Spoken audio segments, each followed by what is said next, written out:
Hello everyone, today we are going to be working through problem number 2, which says let S sub n be the sequences of numbers described by figure 11.2, which is pictured right here. Part A says find the set S of subsequential limits of S sub n. The set of terms in the sequence S sub n of numbers in figure 11.2 is the set I called R, which is 1, 1/2, 1/3, 1/4, 1/5, 1/6, and so on, for S sub n such that n is a natural number. Notice that each term of this sequence will appear an infinite amount of times since there are an infinite amount of rows and an infinite amount of columns in figure 11.2. For each element in R, we can construct a subsequence S sub nk that is identical to the elements. More specifically, we can construct a subsequence S sub nk with every value in S such that S sub nk equals 1 over k, such that all k are natural numbers.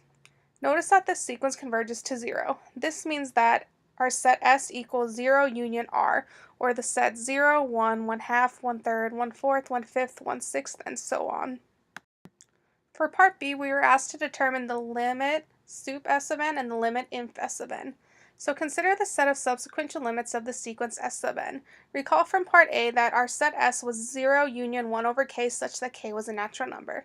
By theorem 11.8, we know that the limit as n approaches infinity, inf S of n equals inf of s, and the limit as n approaches infinity, sup S of n equals sup of s. So this means inf of s equals 0 and sup of s equals 1.